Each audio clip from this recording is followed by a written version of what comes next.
Hello, everyone. One quick ask. If you wouldn't mind going to the iTunes podcast area and giving us a rating and maybe a little bit of a review, that would be awesome. It really helps out the show, boosts everything to where more people can see what we're doing. Thank you.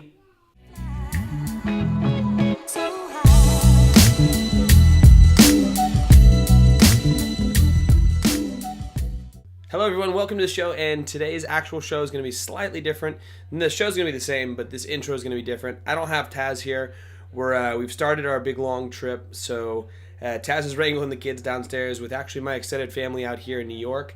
It snowed last night. Things are awesome, but I figured I'd tell you just the story of the beginning of our trip because it was pretty hilarious. So if you guys listened to the last podcast, we are now on a 5-month world trip, and things could not have started worse. I mean, the trip's been great so far, but day one, we went and jumped on a plane and flying out to New York from California. And right when we got on the plane, got there really early, sat in a nice little lounge for a while. And then when we got on the plane, my son said, "I feel a little nauseous." We thought maybe he was just, like he said, just kind of feeling a little tummy ache or maybe a little tired or hungry. And then he started watching a movie, and as we were taking off, he vomited everywhere, like all over himself, like more vomit than I think I've seen in a long time. And that was our start. And then on the plane, he proceeded to vomit 4 or 5 more times, which was a great experience. I was cleaning this up. Taz was handling it as well, and then our baby decided to not sleep. Baby, he's 2. He decided not to sleep, which was bad because it was an overnight flight. So everyone was sleeping. He was not sleeping. Things were rough. So he'd wake up and scream, and it was just a lot more difficult than we were expecting. And then in addition to that, the flight was a rough flight. We had a lot of turbulence, dropping really low, like 10-foot drops. We would just go down and then come back up. So Taz and I ended up both getting nauseous, which was super fun. So then we end up arriving in our destination, which was JFK. Got off the plane. Oaks was feeling a little bit better, which is our 5-year-old. And then we go down, we get our bags, and we're like, hey, you know what? Let's not get one of those carts because it was $6 to get the cart to haul the bags around. All we got to do is go to the rental place. And if you've ever been to JFK, the car rental place is not just upstairs. It's like 5 miles away, and it's a lot of walking. And so we go up there, and we're lugging all these bags, 5 months worth of baggage, and just full on way too far. And we haven't slept. It's 2 a.m. Cali time or 3 a.m. Cali time. And we're hauling these bags down the hallway, and then Oaks goes to fart and craps his pants. and he's sick, so it's like this grossest smelling crap, and we're halfway down this really long series of hallways walking to this place, already trying to carry a ton of bags, and he can't walk now because he's just gone to the bathroom, and I'm like, oh, okay, here we go. So I say, you guys wait here. I picked him up. I was going to carry him to a bathroom and change his clothes. Start running down the hallway with Oaks, and then we realize that there's no bathrooms in anywhere around here, and I don't know when the next one's going to be. In order for us to go anywhere from this place, we have to get on a train station. I'm not going to hop on a train with a kid covered in poop. So we ended up going behind a little place where he couldn't be seen, and we end up just cleaning him up there, throwing away the underwear, and walking back, getting the bags, end up finally making it over to the Hertz rental place. And it's 6 a.m. The people are incredibly rude behind the Hertz counter, just totally indifferent to the fact that we're chilling with 2 kids and we just got off this plane and blah, blah, blah. And they give me my quote for my car, and I've already got this online Priceline rental, and they hand me the price, and it's $330 over the price that I got quoted by Priceline. And on Priceline, I had selected baby seats. They decided to think of that as a charge that I was going to get charged once I got there versus include it into the quote that they gave me. So instead of it being one price, it's another $300 for the baby seats for the full time. So I had a nice argument with them. Then I called Priceline because they said they couldn't help me. Priceline also couldn't help me. Probably won't be using Priceline again. And then finally ended up getting a rental car, load up the whole rental car, get the kids in the car, get all the bags in the car. We're exhausted. Go to start the rental car. Rental car does not work. It does not start. It says the key is not configured. So we have to pull all this stuff out of the rental car, get it into another rental car right next to it, load it all up, and then we're driving around, and it's peak traffic time in New York. And if you've ever driven around the city in peak traffic time, it's horrible. So we end up driving around trying to figure out what to do. End up getting to a place where we're so tired that we just pull over on the side of the road, and Taz and I fell asleep in the front of this car with it running for like an hour, and the kids are in the back sleeping. Wake up, go to a little friend's area in Queens, a place where our friend lives. Had some breakfast, ended up driving around some more, and went to drive to Coney Island because we couldn't check into our Airbnb until 2. As we get down to Coney Island, Taz starts feeling nauseous. She goes for a walk on the beach. When she comes back, she sits there, goes outside the car, and just vomits everywhere. So then Taz loses it. Oaks is better. Arrow's better now. We're all sleepy. We're all tired. We finally get to our Airbnb. And then from there, life has been good. Had a day in Brooklyn, or 2 days in Brooklyn. Walked around there, did some awesome stuff. Then we made it out to Long Beach. It's beautiful out there, Long Beach, Long Island. Hung out with Sean Pastucci from Active Life, and just had a great time there. Now we're with my family. But that was the start of our 5-month trip. And I'm thinking it's only up from here. Anywho, this episode, we're going to talk with Jess and Peter, the two great friends from back in Santa Cruz who ended up moving to Santa Rosa. Jess is a family therapist, and Peter is a pediatrician. So there's an awesome little combo of knowledge there, and we get in a little bit of everything. One last note is the rest of the podcasts for this trip, I think we're going to release one every 2 weeks because the whole editing and filming process is a little bit harder on the road. But we're going to try for one every 2 weeks, and that should definitely be more than doable. If you have any suggestions or people along the way that it would be great to interview, please hit us up. Enjoy this podcast.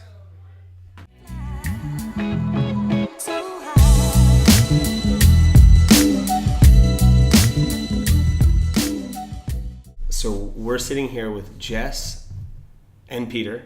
Hello. And we like to start the podcast off by saying, by asking you guys, if you were sitting in a group of kids and we all going around the group and you're saying your name and kind of what you do, like how would you say that to the kids? Like what's your profession, or how would you describe yourself in a group of kids? Like what do you do? So we're going around. What's your name? What do you do?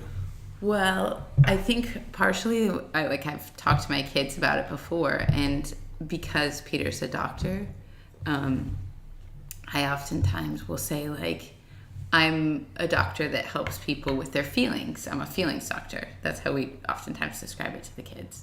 So that when people are having feelings that are hurt or painful or they need support, that I help support them through that.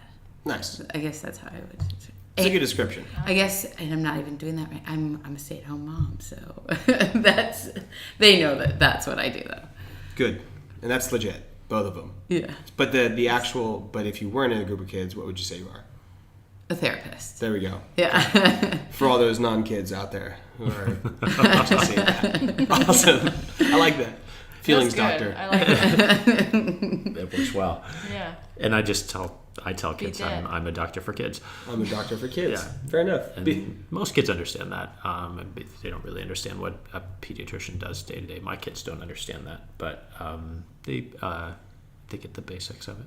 Riley asks you though, like today when you came home. Yeah, first thing, what kind of kids did you take care of? How old were they? You know, how were they sick? He was like we talked a little bit about some of the cases we had. Actually, it was fun. Yeah, and he was so excited. He came running and he was like, "Mimi, Dad, I helped a newborn baby that was really sick, and now she's better." That's really sweet. Yeah. Do you take your kids to the doctor? Yes. You do? Yes. To another doctor? Yes. always, or just when you're like, I need a second opinion? Almost always when anybody else would take their kids to the doctor. Is that right? Yeah, even when I'm pretty sure I know what it is, then I'll still say, like, you know what, you should go see a different doctor. Is that like out of principle, like ethical, like what? It's yes. Yes, it is. Yeah, it is out of it. It's not as much ethics as it is like what's best for your kids. Your own judgment is clouded when you're taking care of a family member or a friend. So like there are certain times when I will say like, like I could spare you a trip to the emergency department. Like when Oaksy's was getting sick with pneumonia, and I was like, let me come by and do a house call. And then I was like, he's a little bit sick. Let's do another house call tomorrow. And then at a certain point, I was like, I'm in too deep here. Like, if I were in the hospital with this kid right now, we would be getting a chest x-ray, and I would be getting a full set of vitals and looking at his oxygen saturation. And on top of that, like, I start to do things like second guess myself, being like, no, I'm sure he's really fine, because I want to justify all of the allowing him to not be in the hospital before that, and then you're getting yourself into troubled waters. So even for stuff I'm pretty sure of, unless it's going to be very inconvenient, I'll usually just say you should go see your doctor. I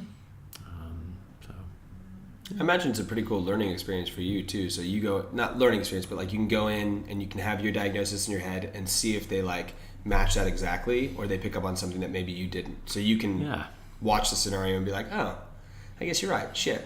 Yeah, exactly. And I don't want to be thinking about medical stuff for my kids all the time. And I forget things, like we went to our pediatrician the other day for a routine thing for Rye, and she noticed that one of his vaccines had been given but was due again.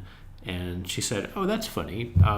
What, did you guys give that vaccine early because you were traveling in Africa or something? And I said, oh, yeah, actually, as a matter of fact, we did. I completely forgot about that, because I have the luxury when I take my kids to somebody else to be their doctor of forgetting about all those details. Right. Which is a nice way to be with your kids. Yeah. Imagine it helps just be their parent. Yeah. Although, like the one time our kids had been critically sick was when Griffin tried to choke on a quarter and Jesse had to do the Heimlich maneuver because I wasn't even home. That happened? It When? happened. Yeah. It happened. So one night, it was, Peter was working in 24. I'd been with the kids all day. We're all exhausted. We get in bed, and I don't even know where he found the quarter. We're laying in bed, and somehow I put a quarter in his mouth. And all of a sudden we look over, and I'm like, Griffin. And he couldn't breathe. Like, he couldn't talk. And I was like, Griffin. And so, I tried to, hit him on the back, and nothing. And so I literally just did the whoop, and it literally shot out. Oh, my God. I know. And How I much was pressure did you apply? I mean, I don't even know. Right. I just did it. Yeah. That's the crazy part. Is I'm just like, so what did you do? I'm just like, I don't know. I just did it. Well, just because that's what you got to do, right? You have to. Oh, man. And it shot out. I was like, yes. Oh my goodness. Yes, / oh my God. Oh my God. I'm gonna clean my underwear real quick. I would freak out. It was really, really scary. But it happened so quickly that you don't even have time to really be that scared. You're just like, okay. Yeah. Just have to. Yeah. Did you make the immediate call to Peter, or did you wait till he came over and was like, hey, guess what? Guess what? Guess what? She was pretty casual about it. Like, you told it to me on the phone a couple of hours later. After they went to bed. Yeah. Yeah. I was like, wow, nice job, honey. So I have a question about... I'm actually, sorry, what kind of therapist are you? I'm a child and family therapist. So you're a child and family therapist, so that relates directly to what you have, which is 2 kids. Yeah. Yes. And a family. And a family. Now, yeah. Well, I mean, you can call it really that. touch on your kids. Well, yeah, let's say who your 2 kids are and how old they are. Rye, he's 5, and then Griffin, who's 2. Awesome. And we know you 2 because Oaks went to school with Rye. And they're the same age and have hung out for a while. Yeah, we went to tight school together bros. for how many? 3 years. 3 years. Yeah. Yeah, and then we started coming over and eating your homemade bread, and that became a regular occurrence. And tonight we're eating your homemade bread. Yes. And Tables eating of your 10. delicious food. Yes. Hers. Let's be honest here. I had no hand in anything we've ever That's given not you. true. You do the grilling. I You grill. are Yes, the griller. I will He's good at occasionally grilling. grill. Yes. With relating to your kids, I mean, similar question to you is like, do you rely back on what you've learned to like deal with your kids, or is it like something that you just kind of try to be their mom? Like, because I know some people who are therapists who like are by the book. Everything that's in the book is just that's how it is, and like, oh, this is the X condition or Y condition. Are you constantly analyzing your kids with that mentality, or are you just looking at them as their mom? So I think that's an interesting question, because when my kids are just doing normal kid things, you oftentimes are just parenting like any parent would, right? Like based on your experience. But when they're struggling or when they're going through something, I'll find myself reflecting back, and I oftentimes, like with Peter, will be like, okay, so this is like this is a diagnosis that I think they have, and this is how I think we should approach it. And then I'm like, I'll do all this research, and I'll start listening to books and reading books and getting more informed about that particular diagnosis, and then I'll have to take a step back and be like, okay, So I think it's more when they're struggling and they're having a hard time, because that's generally when I'm with families. That's when I'm with kids, is when they're really having a difficult time. Right. So when I see my kids, that's when I tend to be like, let's diagnose this. Yeah. But I do, but a lot less now, I think. Yeah, agreed. But I think they're struggling less. I think they're much more secure. Yeah. Would you suggest that parents like reach out, or not reach out? Would you suggest that parents like do that kind of research on their own to look at different things that could happen there, and like study the different like therapy books that they have the same way they would go onto like WebMD or whatever it may be? Do you think more knowledge is better in that area, or is more knowledge like just, you could probably answer this question too. So, like, you have so much knowledge in the area of kids and the things that could go wrong. Like, is that something that you would suggest parents expand their mind on, or just is it better like keep it to the professionals? Ignorance is bliss sort of deal in that area? That's a really good question, and I think it's important to stay. I guess I would say to stay informed about all areas, and be more generalized and not fixate on one particular area, because I think when you start to do that, you can have a tendency to just look at that one particular thing about your child, and kind of fixate on that thing. But I think if you are looking at all the different areas and the development and where they're at and where they can be at, I think, in staying informed about siblings and the different relationships, I think that's important to stay up to date on things. But I don't think becoming really, one particular area about your own children may not be. What's a good resource that people can go like learn some stuff about kids' brains that you found that you appreciate? Okay, well, one of my favorite ones is The Whole Brain Child.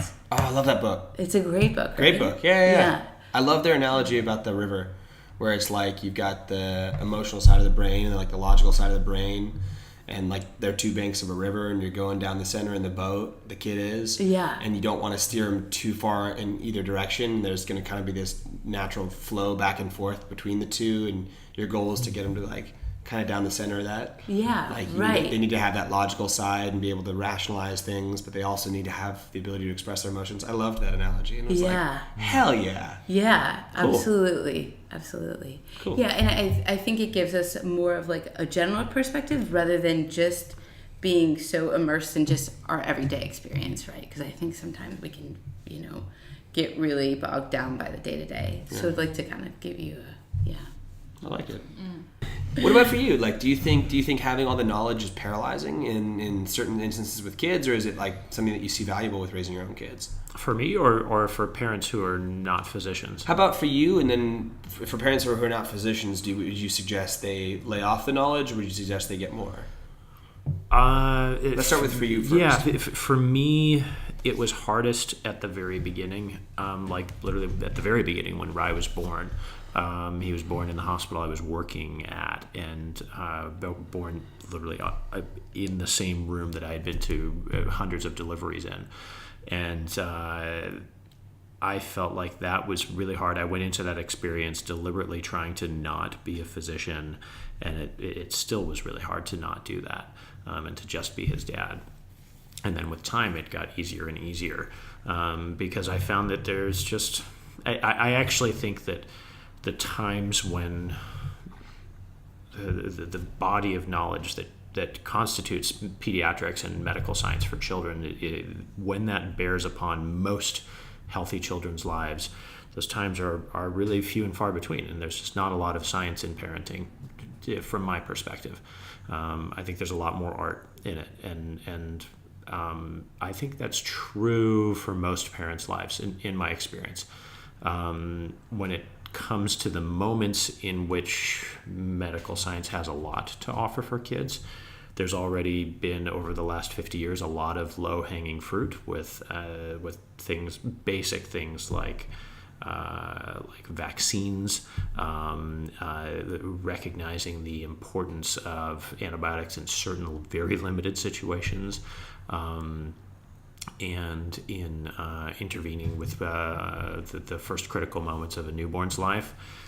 And outside of that, medical science doesn't touch very many kids' lives, except for chronically ill kids. Most kids are hospitalized when they're born, and then they see the pediatrician a handful of times their first year of life, and then once a year for a couple of years, and then they don't see the doctor again until they get some stitches, or they break a bone, or they have a bout of asthma. But most kids have very few encounters with the medical system certainly compared to older adults. Right.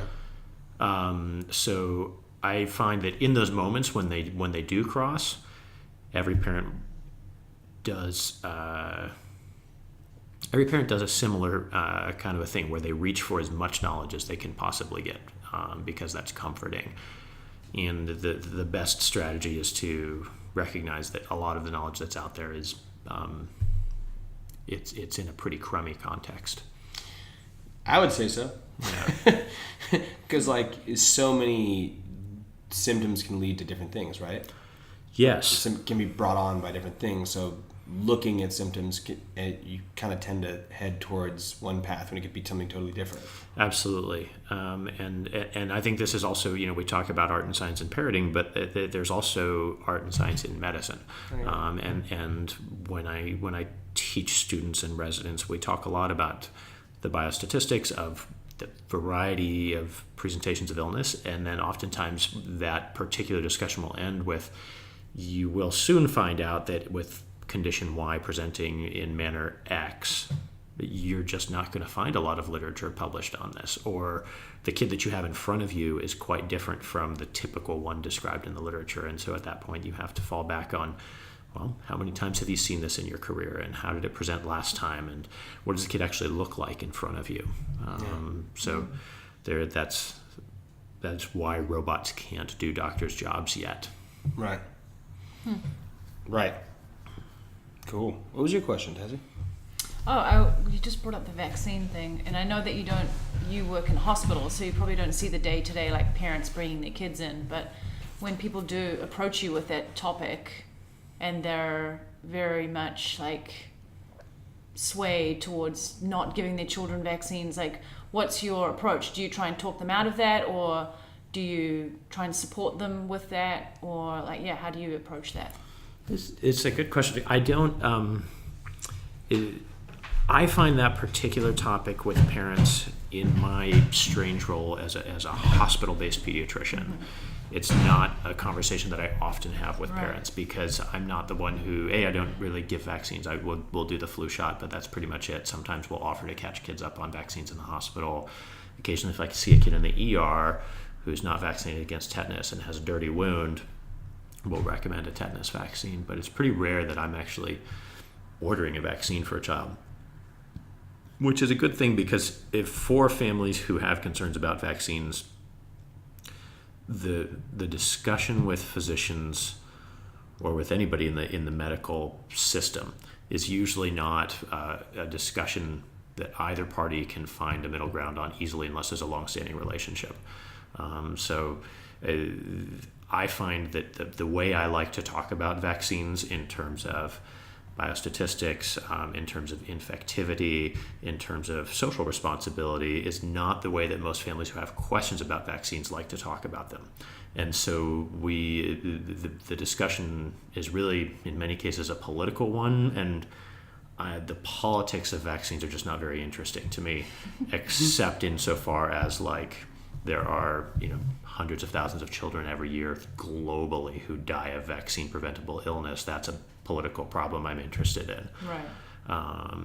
So that's a long-winded answer to your question. I often don't have this conversation with families or with friends, for that matter. If friends are, in our school, for example, as you guys know, where our kids were at school, in the kindergarten class going in a couple of years ago, that the measles vaccination rate was 60%, and it was one of the lowest in the state. And I would tell my colleagues about that, and a lot of colleagues get their feathers ruffled by that kind of an idea, because we are all obviously by default in the medical system. And to me, I just kind of separate those out the same way I separate out being a dad and being a pediatrician. So I just say, you know what, that's, if people wanted to talk with me about that, they would, but I never once had anybody from Tara ask me my opinion about vaccines. I suppose they all just assumed that I was... Because you're a doctor, that you... Yeah, I'm a pediatrician. Yeah, What'd exactly. You do? Just got everything? Well, we got everything plus, because we took Ryder to Africa with us. Right. And we were actually... I, in particular, was worried that he'd have exposure to dog bites in a rural part of Africa, and that we wouldn't be able to get a rabies immune globulin for him if he needed it. And so we got him vaccinated against rabies when he was 4 months old. Wow. Even the travel nurses in the clinic were like, "Whoa, really?" And I said, "Don't worry about it. I've really." I actually used the line that a lot of anti-vax parents use. I said, "I've done my research, and this is okay." Yeah. So how do you guys feel about, as parents? We've never really discussed this before. A lot of parents get dispensations for their kids because now in California you have to have your vaccinations to go to school. Right. And how do you guys feel about that? Knowing, let's say there's 4 kids in the class who don't have vaccinations because they've, for some reason, how do you guys feel about that? I guess I feel like it's their personal choice. Right. Unless, I guess if my kids were impacted, then I'd be really So what happens upset, if your kid right? got chickenpox from them? And I guess then I may be, a little more reactive. But I think at this point I'm sort of that's your choice. Yeah. You're allowed to make your own decisions, and like we said, parenting, there's no book and there's no. So there's plenty of books. Well, that is the right book, right? And that we're just doing the best we can, right? Those parents, I believe, are doing what they think is best for their kids. So I don't really have an opinion on what they choose to do, as long as my kid isn't impacted. As long as your kid right. Which is where the rub is, right? I mean, I think any ethical problem is not a struggle between good and evil. That's not an ethical problem. It's a struggle between competing goods. And that's how I feel about the vaccine law. I'm actually the only pediatrician I know who thinks this law is a horrible idea. Yeah. And do I think kids should be getting bogus medical exemptions? No, that's actually insurance fraud to lie about something as a physician on a child's record and make up a reason for that kid to not have a vaccine is fraud. So that physician's really at fault there. Right. But and I'm obviously, as you guys are gleaning, I'm a huge vaccine proponent. No surprise, I'm a pediatrician, but I'm also a huge civil libertarian, and with certain extreme limits, I feel strongly that the decision should be up to parents, and that kids shouldn't be caught in the crossfire, right? Because now it's if the parent says no vaccines, then the kid can't even go to a private school, right? The kid can only go to homeschool in that case. So then who loses? Well, poor kids lose. Right? No, there's plenty of parents at the Waldorf that don't vaccinate. They can only do that now with a medical exemption, though. And so if we accept that giving fraudulent medical exemptions is bad, then something else has to not be right in the situation. So I think there are extreme situations in which this becomes a problem. Like if there were a measles pandemic, or even just an epidemic of measles right now, we would all feel very differently about this. Or if polio were to come back, true. we would all feel very differently about this, which is why we have the luxury of feeling this way about it at all. At the same time, I don't feel like the state should be reaching into parents' and kids' veins. Would it be one of those things where it's like, rather than say you have to do this, it's like, let's present you with all the evidence that shows you why you should do certain things. So it's like, maybe I'm not going to force you to do this, but I'm going to show you every reason you would, and what can I do to show you why you do this, so you can make the decision on your own. Right. Well, I mean, but this goes back to your question about like, is more information better? And I think with the question of vaccines, it's not the volume of information or even the quality of information, because it's not as much about data as it is about how people feel about the state, how people feel about autonomy, how people feel about the pharmaceutical industry, how people feel about all of these things in conjunction. And I understand all those feelings. So it's not how I feel as a parent. There are places where there's a compelling state interest to enforce behavior over citizens' bodies. People who have tuberculosis won't take their medications and are going out in public. Like, I think most people would agree those people should be quarantined until their tuberculosis is controlled, and governments have broad power to do that, even in the United States. A kid whose parents are refusing a blood transfusion and he's bleeding out in front of you, like, right, you're going to transfuse that kid. Right. And what religion is that does the no blood transfusions? The Jehovah's Witness. Jehovah's Witness, that's what it is. Yeah. Yeah.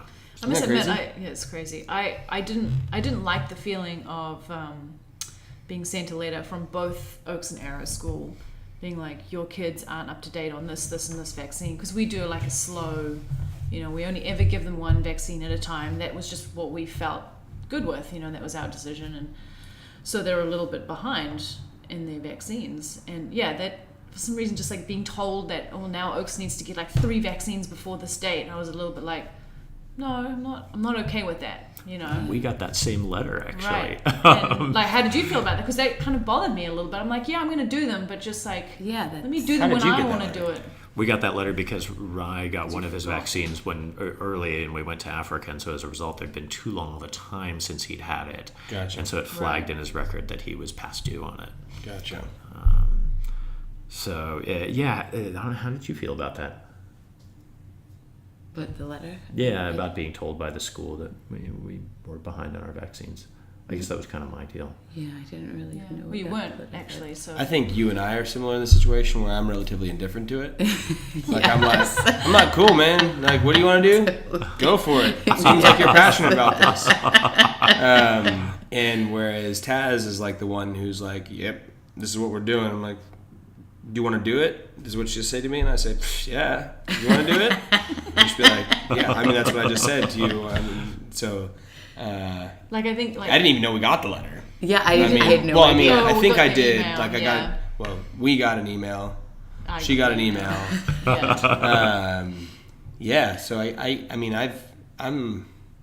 I don't understand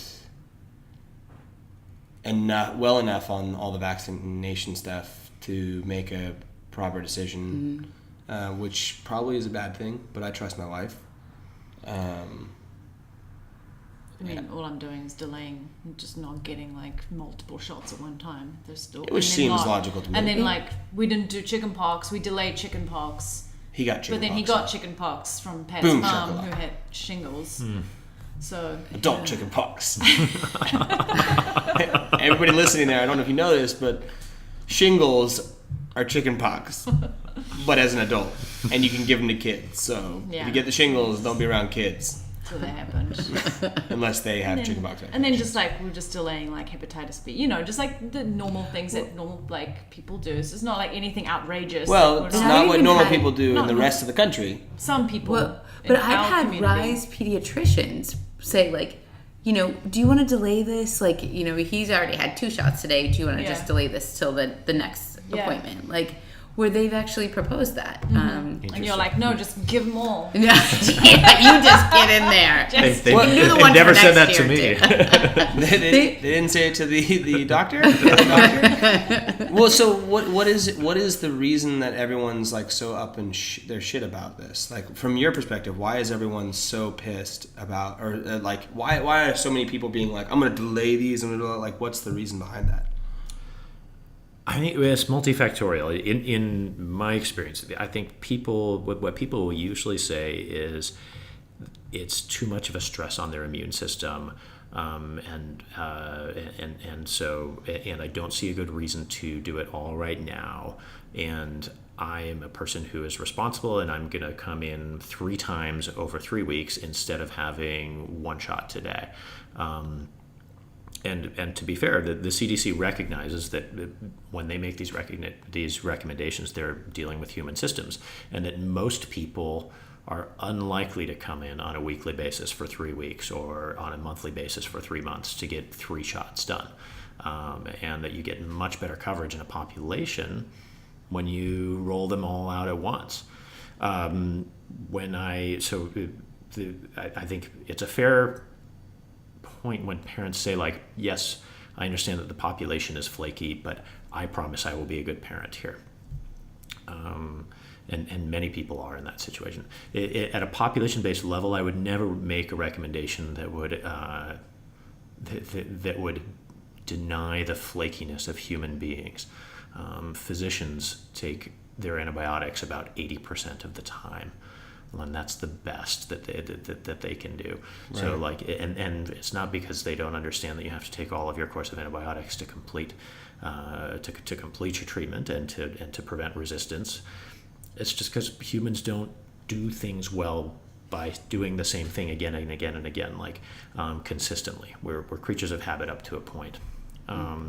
So that's my sort of, I recognize human behavior thing. When I get into my uptight scientist mode, I say like, it's totally ridiculous, this idea that we're overwhelming kids' immune systems with a vaccine schedule because they're exposed to more pathogens by spending a day in daycare than they are with the entire vaccine schedule. But again, like, that's my uptight scientist role. It doesn't come out very often when I'm actually talking with parents. So.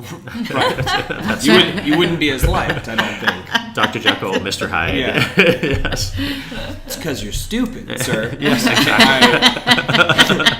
I'm sorry, did I say that out loud? That was in my head. And I don't have a shot that will fix that. Yeah.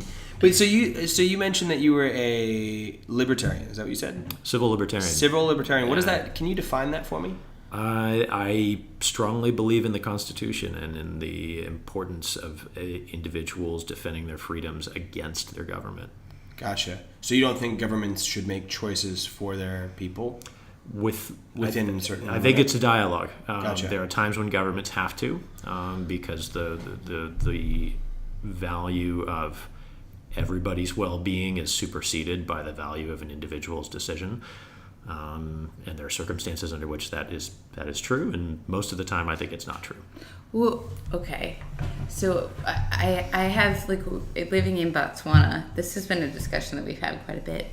I have, like, there's very few laws, very few regulations. This is in Botswana? This is in Botswana. And what I saw is that because the government had so little role in people's lives, there was very little regard for other human beings and for way things needed to work in order for it to be a functioning community and a functioning place. Right. So I think up to a point, it's really important that the government be involved to a certain degree. So I don't mean to tell you how you feel, but... No, it's not how I feel exactly, but I agree with you. I think when faith in civic institutions and in governing institutions falls apart, you do get into that kind of a system of essentially wealthy and strong people take everything that they can, and everybody else sort of struggles for the crumbs. Yeah. Sounds familiar. Yes. Yes. What? How does that sound familiar? Isn't that currently what's happening? We're moving in that direction. Yeah, heading in that direction. We're totally heading in that direction. Right. Yeah. Yeah. Well, You said circumstances. Similarly, circumcision. and Pat's favorite topic. and making decisions for something that's not you, that they can't take back later in life. How do you justify that? As somebody who no. Can you can't Hell tell. no. Well, I thought, but I so thought, it's like, I don't know. So would maybe. you give your son a tattoo that he couldn't take back because you thought it was super cool? So you got this sick tattoo, you have the same one, you want to give it to your son. It's also, you're going to give it to him as a baby. He doesn't have a choice here. It's going to hurt like fuck, but only for that little bit while he's a baby. Then he's going to have this sick tattoo as he grows up and he can't take it back. Well, he technically could, right? He could now. laser surgery it off, but With some limited success. with some limited success, yeah. I relate that exactly to circumcision. It's like you cannot take that back as a kid later in life, but should you later in life want to get circumcised, you always could. So you haven't seen the little penis weights where you can regrow a foreskin? I actually have seen those. This is a thing. Yeah, it's a Yes. thing. It's definitely strange, but it's so how is as a physician and as a civil libertarian, Good, yeah. do you justify making that decision for your child? So I think I'm going to answer this question in two ways. As a parent who made this choice largely on my own, I felt strongly about this, and you kind of said, okay, and as a physician who performs this procedure, so feels like it's okay to roll this out on literally hundreds of children, Right. if this is what parents want. So for myself, did I have doubts about doing this? Absolutely. Did I have doubts about doing this for my son? Absolutely. And they were essentially all washed away when I imagined my grandfather, who I actually never even knew, saying to me, well, every man in our tribe since Abraham has been circumcised. Right. What newfangled idea do you, young whippersnapper, have to change that? And there are a lot of Jews who are not circumcising today. Right. And not Orthodox or conservative Jews, of course, but there are a lot of Reform Jews or just cultural Jews like myself who are saying, it's time to put an end to this. Just because I did it doesn't mean you have to do it. This is not a fraternity where we're rushing and you just have to drink a bowl full of puke. Right. So, Interesting way to get in. Yeah, exactly. Sounds like a personal story we have to hear about later, but keep going. This is a bizarre procedure, right? I Right. mean, the origins of this are that it was a penectomy originally. Like slaves had their whole penises chopped off so that they would always be known as slaves, and if they were running away, all you had to do was pull their pants down, and that person's a slave because they have no penis. Ah, yes. The old penectomy. Yeah, but it wasn't a great way to do business, right? Because a lot of slaves died they bled out or had infections as a result of this. Or just emotionally. Right. Well, that's Just part of inside. slavery, right? Like take your manhood away. Right. So it's a bizarre procedure. For my own sons, though, once I imagined my grandfather saying this, I don't know if he would have said this, but it became something where I really felt strongly that there was a lot of history in my family behind this, and I didn't feel strongly enough to turn against the tide of that history. That's how I felt about it for my kids. I will say, as a bridge to the question of being a physician who circumcises, then I had this, I think the analogy of a tattoo is actually an interesting one in its permanence, but it's a very different one in terms of the pain and the threshold for doing the procedure later in life. Because when we do the procedure in the first month of life, It takes 10 minutes. There's no general anesthesia. The recovery time is very quick. The pain, as we can measure it by changes in vital signs, how fussy the kids are afterwards, how tired they are afterwards, how much they cry, is minimal compared to doing this as an adult, where it's a much bigger deal in terms of anesthesia, recovery time, all of the other risks associated with the surgery. So it'd be more, I think the analogy would be more like you could get one little tattoo of a dolphin on your calf when you're a baby, or you could have your entire body covered in tattoos later, and you have to choose which one is culturally appropriate for you.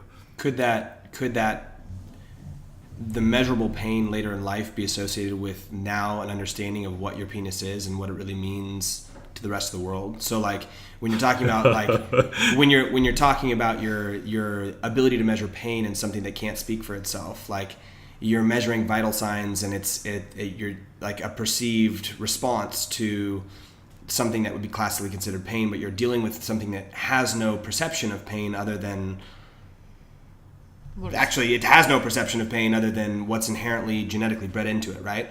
So it has there's physiologic pain only. There's right. no emotional pain as a baby, so, or if there is, how would we ever measure that? Right. So to make the assumption that like it somehow is perceiving less pain because these common understandings of our pain. Like what we're measuring for pain later in life, do you think there could be like a psychological response there? Like I said, like psychologically, yeah, I'm gonna need to go to anesthetic. Like I'm gonna have all this stress level going on. Cortisol is gonna be released like crazy because I'm having my shit amputated on, and I know what my junk is now that I'm 18 or 16 or whatever it may be. I don't know.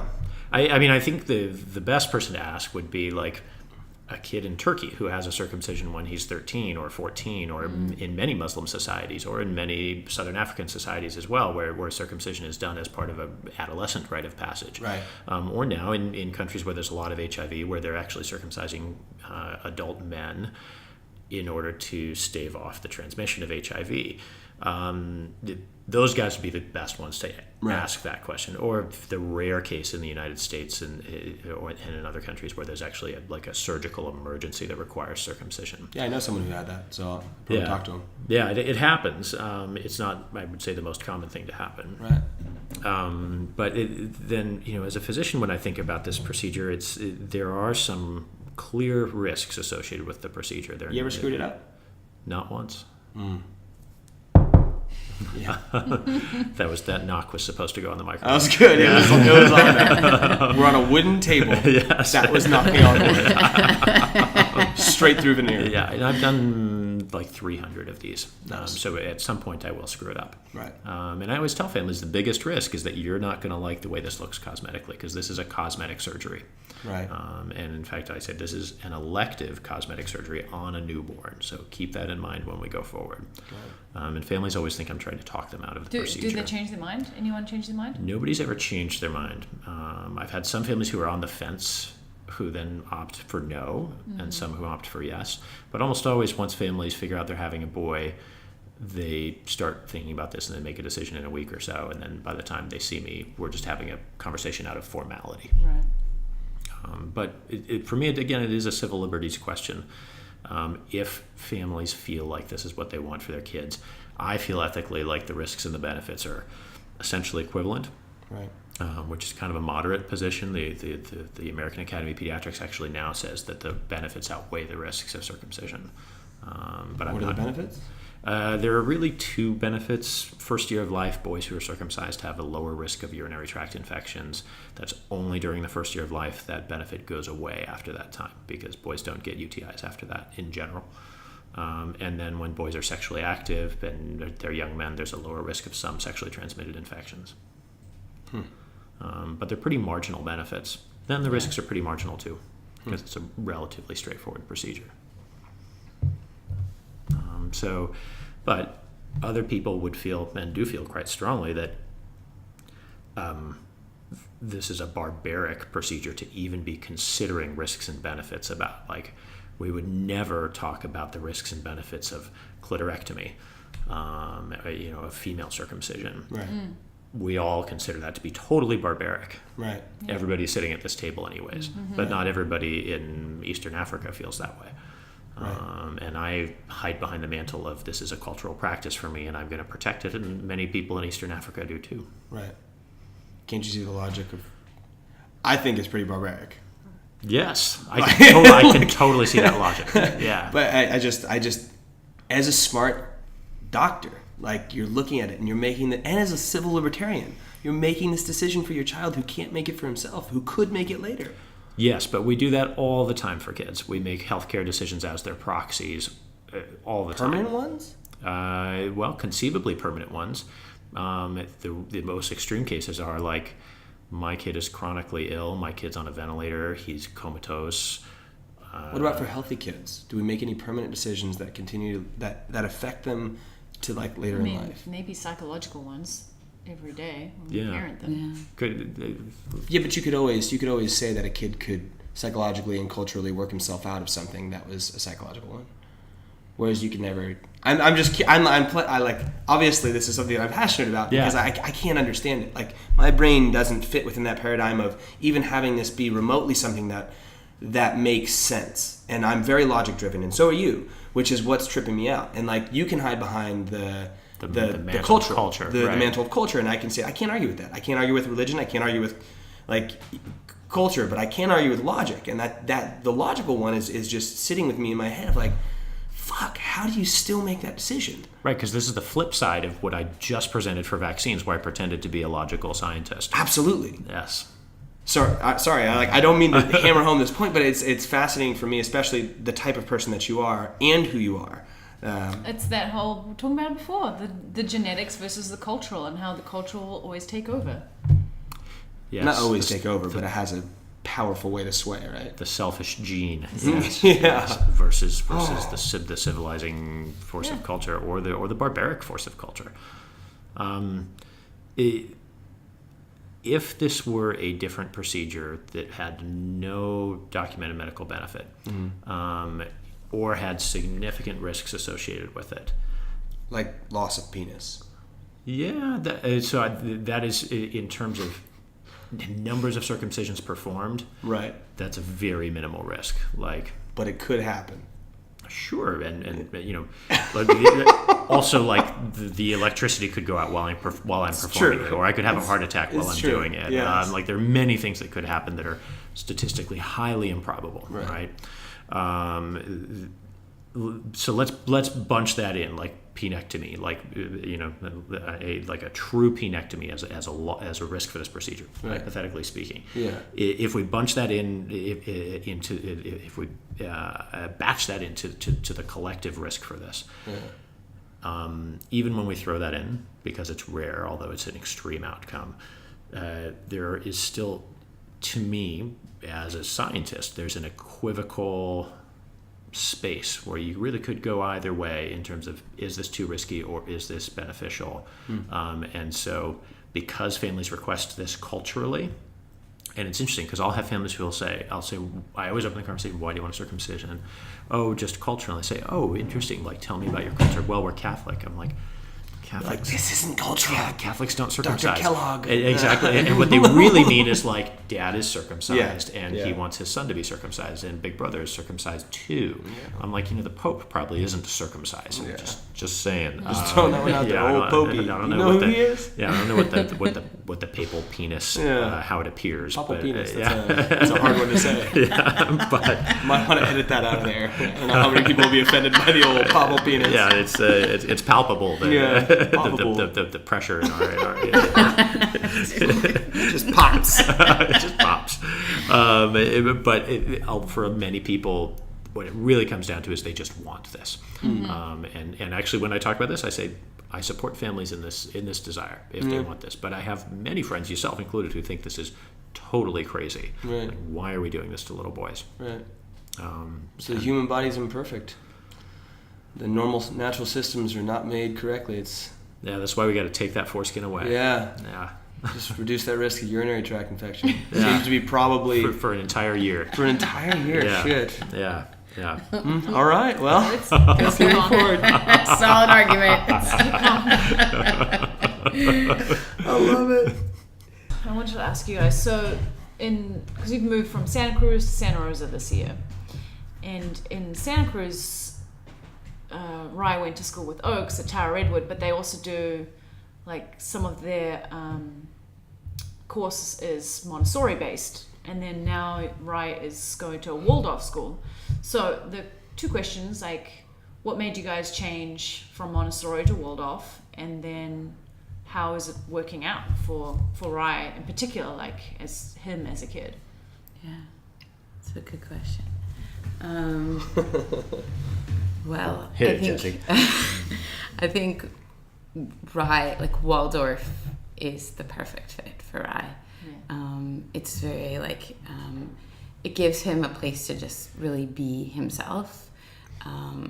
It's a lot of it revolves around creativity and being outdoors and less structured activities indoors, which I think he can tend to, it can be more challenging for him. So I think that he really does well with like the outdoor, more creative place. So is that the biggest difference from Waldorf to Montessori, that they're outdoors, more freedom to do what they want?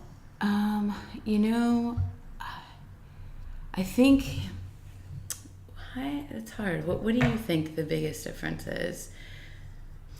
I feel vastly unqualified to talk about the Waldorf curriculum because like there are PhD theses that are written on it, and what I do find is that I actually fell more in love with the school than the Waldorf curriculum or approach per se. Like I had a horrible Waldorf experience as a kindergartner, and when actually Sasha and Pilar, who are being the parents of for the listeners, Violetta, who's another kid up at school, still with Oaksies, Yep. said to us, "You guys have to check this school." I was like, "Waldorf, absolutely not. Like those people are Nazis. I'm never going into such a Germanic system. I hate that crap." That's what they said? No, that's what I said. Oh. They loved this school, right. And Jesse convinced me to go and visit, and I fell in love with the school too. Right. So much so that like we have 3 amazing public schools all within walking distance of our house that we could have gone to, and we're choosing to like drive 20 minutes and pay plenty of money to go to this school instead. It seemed just like the right place for Rye. It was a place where he could be outside more, where... So why for Rye and not just like another kid? Well, and I want to say, like, I think it's so hard to summarize Waldorf. I think that's why I'm really struggling, because I think that literally, and I've said this to my friends that go to Waldorf, like, I feel like each week I find something that I love about the practice and the philosophy and how it impacts the kids. And so I think it's really hard to summarize in just like, what do you like about it? Because it's an experience. They have a 16-acre farm, and they meet the kids. Like a big part of their approach is like meeting the kids where they're at developmentally. So a lot of what they're at right now is like play and rhythm. So like life is kind of like meeting them at like their rhythm and not pushing things on them that are culturally pushed. So you say one thing, I remember you saying like, I think that's great that they're meeting them where they're at. What happens if, because you're saying like Rye is really interested in reading and writing and stuff, but they don't encourage that until they're a certain age. So they're meeting them at, but to a certain point, or is that just kind of one of their things, one of their philosophies that they stick with? It's kind of like, okay, we'll meet them where they're at, like emotionally, but learning wise, this is we have. Yes, like as individuals, I think each day they're meeting where they're at, but I think they also think like there are certain stages we go through developmentally, right? Yeah. And that not until you are 6 or 7 are you technically ready to be learning to read and write. Like, so that's where they believe that is the right time and where they're at. So, before that, prior to that, it's more about learning to play and be in your body. A lot of it is about like being very physical and being in your body. Yeah, that's awesome. Waldorf education, also known as Steiner education, is based on the educational philosophy of Rudolf Steiner, the founder of anthroposophy. Its pedagogy emphasizes the role of imagination in learning, striving to integrate holistically the intellectual, practical, and artistic development of pupils.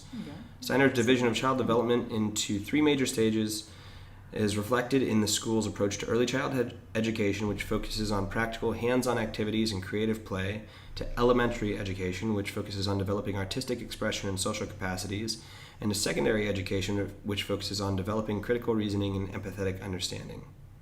The overarching goal is to develop free, morally responsible, and integrated individuals equipped with a high degree of social competence. Seems pretty good to me. You can't really argue with it. That's pretty straightforward. It sounds like what we're trying to do every day with our children. As parents. As parents. Yeah. It literally does. It sounds like an institution for parenting. Yeah. Yes.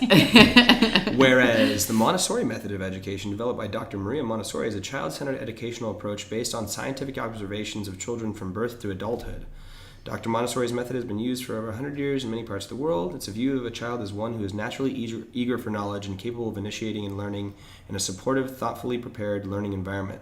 It is an approach that values the human spirit and the development of the whole child, physical, social, emotional, and cognitive. Can't really argue with that either. No, not really. It's just the implementation. I think that's what you guys were saying you fell in love with, is like this Waldorf. Well, especially for Rye, it sounds like he has more creative freedom outside, whereas at Tara they're not restricted by any means, but they are inside a little bit more, right? Right. Yeah, I think Rye had a great time at Tara, and he grew a lot there. And had we stayed in Santa Cruz, we probably would have stayed at Tara. Right. Absolutely. And we weren't enamored of the Waldorf school in Santa Cruz, and it was on the freaking extreme west side. It's so far away. We would have spent our entire day just driving back and forth there. But this place, it's hard for me to be anything but psyched when he is like, what did I do at school today? Well, today was farm day, and so I went to the farm and I pet the animals and I picked vegetables, and we brought them back to my class, and then we made lunch out of those vegetables we picked. It's the best. Yeah, amazing. And when he comes home and says, I want to be a vegetarian, and literally has been eating. Go to your room. No. You gotta think about what you just said. it's the only time we ever spank him. No, I'm kidding. We don't spank. We spank each other. Fair enough.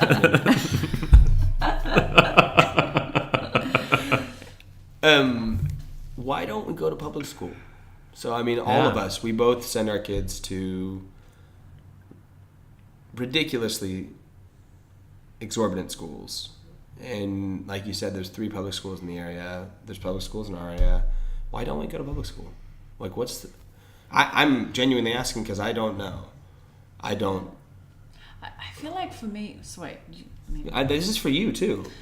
Yeah, I don't really know the answer either. I feel like part of it is,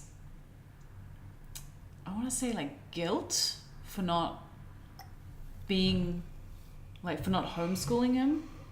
But in a public school, he's going to be one out of 20 something kids, whereas at least I know at Tara, he's one out of 8 to 10 kids in the class. So he's getting, and Oaks needs attention, as we know. He likes social interaction with adults and kids. So yeah, I don't really know the answer to that. I just feel I want him to have more attention. But maybe he doesn't need that. I don't think he does. I think he thrives more with his friends than he does with his teachers. I just don't think there's much of, for me, from my understanding of current public schools, it's like a ball up in the air whether or not, or you just throwing it, I don't know what analogy to use, you just shooting in the dark, that's it, with what you're going to get from that education. That's true. So are they going to, there's no guarantee for what you're going to get. And I think these schools that we're talking about, like a Waldorf or Montessori, the curriculums we can read about and we can learn and we can buy into, and there's some malleability depending on who the kid is. Yeah, and I also think I don't want Oaks and Arrow, for that matter, to be in a standardized education for when he's 5. Well, how do we know that standardized education hasn't changed to become unique to individuals? I don't know. You've never been at one in this country. It's true. I'm terrified of public schools in this country. Right. But that's from what you've heard. I'm curious for you guys. What is your reason? For not doing public school? Go ahead, Adam. No, you go ahead. I mean, to me, it really was just about class size. Right. Like we toured the three different public schools in walking distance here, and one of them is a French bilingual charter school, and it was totally amazing. Their food was great too, and another was the charter school for the arts, and the third was our straightforward. I liked it. You didn't like it. Just remember, you're on the record right now. And the other was our just regular districted public school, and they're all within walking distance here, and they're all free because they're public. Right. And I was really ready to love all of them. And what it would have taken would have been like a class size of 20 would have been great, but their class sizes are more like 30. And even one teacher? Yeah. And 30 kids. 30 5 kids. years Some of old. them have like an aide or an assistant, right? Yes, Still, sometimes. kids. Yeah, sometimes. Right? Yeah, see, that's when I can't even imagine it. So it's class size. It literally is class size. It's class size, and I was a public school kid. I went K through 12 to public school, and I was the kind of kid that actually public schools are designed for, where I was like, sit in my desk and do work and ask for more work when I'm done with that work, and then do that, and then go home and do more work, and then bring that back. Well, and part of that is that our son is not that kind of And neither our is son is ours. not that He's kind of just kid. not. Either. Yeah, and He's and, not and I motivated to- recognize that. And in a class of 10 in a public school where that's the model, he would have thrived because he would have had a teacher who would have helped him along and paid attention to him. Right. But not in a class of 30, and I didn't see him thriving in any way there. Yeah. I wanted to do public school. I really did. And I, honestly, I really felt like it ultimately came down to Peter and I were going to do the pros and cons of public school versus the Waldorf school. We made a And spreadsheet. We made a spreadsheet. We sat down and I said, this is just not a pros and cons decision for me. Right. Like, intuitively, I was going to say, Rye yeah. won't. I felt would not do well in a public school, at least right now. And I think if you go into anything having that feeling, then it's never going to work because you're just constantly going to be questioning it, questioning yourself, and sort of looking for reasons for it not to be working. Right. Right. I know that's what I would be doing. Yeah. So yeah, like even though I say it's like, feelings of guilt, class size, I think it's just that mother's intuition that I just feel like he's either going to this school or he's staying at home with us. Like for me, that right now, Yeah. there's just no other decision for us. Yeah. Yeah. I wanted to. I mean, certainly before I had kids, I was like, I'm definitely sending my kids to Yeah. public school. I'm not wasting money on a private school, and I'm not going to be some kind of an elitist snob who sends his kid to private school, and I'm not going to be the kind of parent who's not involved in his community the way you duck out of when you opt out of public school. And all of those things went away when I just thought about the individual child in front of me and made the decision as to, like, with you, what's best for Rye. We have differences in approach. I wanted to make the spreadsheet. You wanted to just make an emotional decision. In the end, we had a spreadsheet and an emotional decision. Differences are good in a relationship. Yeah, absolutely. Especially around the kids. Yes. Yes. Yes. And the pocketbook. Yeah. Yes. Yeah. I don't know. Why did you guys decide to stay at Tara? I've always loved We've Tara. always just loved it. Yeah. Like this, we've never had, apart from like a few things where it's always just been like, thank you. Yeah. It's like flaking on your, Yeah. totally lost my train of thought now. You've always loved Tara. Yeah, we've just never had anything bad to say about it, like apart from the occasional like, well, these kids in the class don't gel as well with Oaks, or but I think that's just human interaction. Like Yeah. they're going to have to deal with people that they don't gel with for the rest of their life, so that's not necessarily a bad thing. And because there is a class of 8 to 10 kids, Like that's kept like a pretty close eye on. Yeah. So, and it's discussed every day if something's happened or. I think it's super malleable. It's like, hey, we only want to take him 2 days.